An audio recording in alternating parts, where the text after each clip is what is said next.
Ariel Helwani in San Francisco getting ready for UFC 117 with UFC President Dana White. And Dana, good to see you again. Long time no speak. Good to see you. You seem very happy. Yeah, no, I'm in a good mood. I'm excited for this card.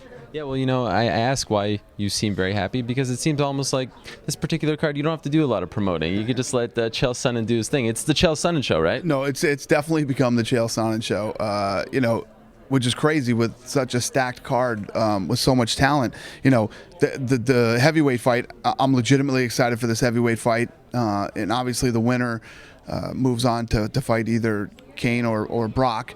And then you got the fight that everybody's been waiting for so long between Fitch and Alves, and Matt Hughes taking on, Ricardo Almeida. But what everybody keeps talking about and what everybody's interested in is Chael Sonnen.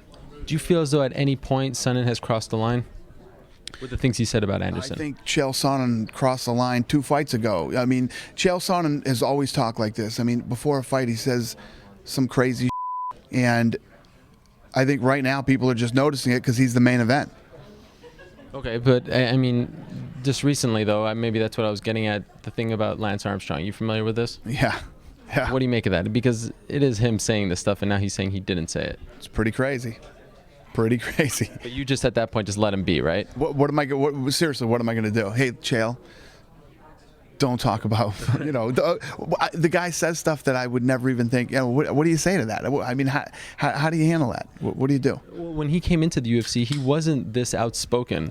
What can you attribute this to? The fact that he's kind of just taken this and ran with this quote unquote persona? I don't know about that. I think he has been. I think he has been, and people just haven't noticed. It's been 3 fights for me that I've noticed him saying crazy stuff, but it never caught the public or the media's attention. I saw it. I saw it in the Marquardt fight, and I saw it in the fight before that. Who came up with that campaign, the most interesting man in the world? Actually, there was an editor, and it started off as a joke. They thought it was funny in the office, and I'm like, we're using that, man. It was awesome. I loved it. Does he appreciate it though? I don't know. He said, I can't tell if I'm the star of that thing or the butt of the joke. And I don't think it's either.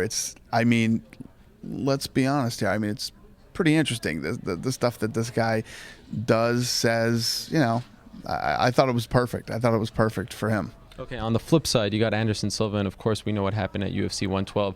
What is your relationship like with him now? Well, before we get into that, the thing about Chael Sonnen too is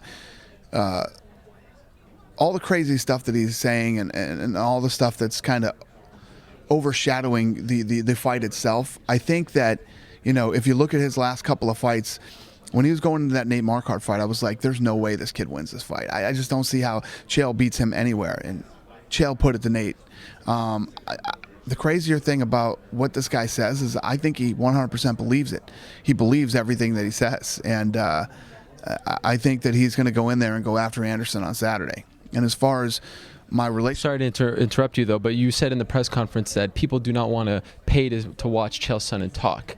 But you have to admit, though, that his talk has led to more interest in this fight, right? Yeah, I think his talk has brought more interest to him. People are, who is this guy? Some people think he's awesome and love it, and some people think he's annoying and want to see Anderson smash him.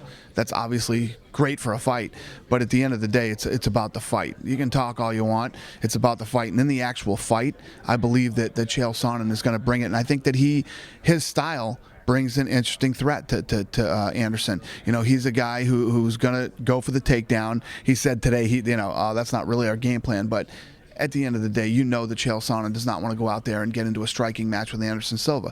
He's probably going to go out there, use his wrestling abilities, and he's the kind of guy that can take you down, put you up against the fence, and do some serious damage.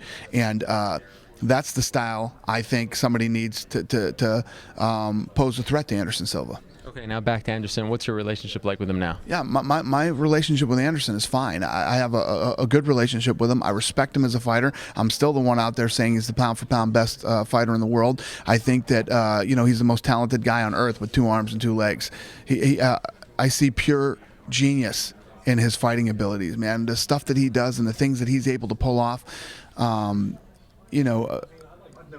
was just very unhappy with the way he acted in his last fight. More to that point, obviously, you look at the stare down here. He seems very motivated. That was one of the more intense stare downs I've ever seen. Does a part of you at all feel a little nervous about maybe seeing what we did at 112? I mean, you never know what to expect. Are you at all just a little nervous about Saturday night? No. First of all, I don't ever expect to see on any time what happened in Abu Dhabi. And the other thing is, no matter what happens in the main event on Saturday, we built a great card. Fans are going to get their money's worth on this one. That's the other thing that kind of bummed me out in Abu Dhabi too. All the guys who did perform on that card, it was all overshadowed by the guy that didn't perform. And it is a great card. I just want to quickly touch on some of the other fights. Roy Nelson, it's amazing. A year ago, the stuff that was being said between you two guys, more from your side of things, you weren't very impressed with him. Now here he is fighting for a title shot. Yeah. Are you almost surprised to see him in this position? Yeah. Listen, when he was on that his season of The Ultimate Fighter, you know how I felt, and the world knows how I felt. They watched it. And that guy did a complete turnaround after he left the show. Every one of his fights have been won by knockout now. And now he's facing a guy on Saturday night, who's been knocking guys out for 2 years in the UFC. So it's gonna be a fun fight. I'm curious to see whether Big Country tries to stand with him, or if Big Country goes for that takedown and wants to take this thing to the ground. Where Dos Santos is dangerous too. He's just never had to be there. Do you have more respect for his skills now? Absolutely, 100%. I have nothing but respect for Big Country, and all the stuff that he said about himself during that season of The Ultimate Fighter, he ended up proving after the season of The Ultimate Fighter. Have you warmed up to his physique a little? I mean, obviously, he sort of, harkens back to the old UFC days where there were bigger guys. Does that bug you at all? No, I've never had a problem with his physique. If the guy can fight, I could care less. Okay, and Matt Hughes, how many more times do you expect him to fight in the UFC? I don't know. I think Matt's gonna take it one fight at a time. If he's healthy, he'll continue to compete. Okay, and speaking of the welterweight division, Fitch Alves, is there a chance, despite what happens on Saturday night, that Jake Shields, if he wins in his debut, he can surpass them and fight for the title next? That's an interesting question. Yeah, anything's possible. Who knows what could happen here? But these two are definitely in the mix for the title fight. Whether Koscheck or George St. Pierre wins that fight, either Alves or Fitch could fight either one of them. Okay, final question. I know we're taking up a lot of your time, but very stacked card. Just want to ask two questions unrelated to this card. The lawsuit with Bellator and Ken Pavia. Can you update us on the situation? No, listen, it's a very serious issue and a big lawsuit, and some bad stuff was done, man. And you know what happens. You know what happens when you do stuff like that to us. You're going to pay for it, and I would rather have you, if you want to have any questions about that, talk to our attorneys. Okay, so you cannot really fully explain what exactly was done. Yeah, I know exactly what was done and how it went down and what happened, but I'd rather not talk about it. It's a serious case, and we'll see how it all ends up. Are you able to comment on your relationship with Pavia prior to this? Have you had a good relationship with him? No, I'm not a fan. Not How come? At all. Because I just don't think he's a good guy. Okay, and MC Hammer has now thrown his hat into the MMA management world. Have you heard about this? Yeah, I've talked to him several times. He's a super nice guy. When you get somebody, some of these high-profile guys that are, if you look throughout history, everybody's always loved the fight game, man. Anybody, whether it was celebrities, athletes, businessmen, people, from all walks of life love the fight game and want to be associated with it and be in the business. So, welcome, MC Hammer, and we're happy to have you here. All right. UFC 117 goes down this Saturday night live in Oakland. Anderson Silva going up against Chael Sonnen, Matt Hughes, Ricardo Almeida, Junior Dos Santos, Roy Nelson. A very stacked card. And Dana, as always, we appreciate the time. Thanks, buddy.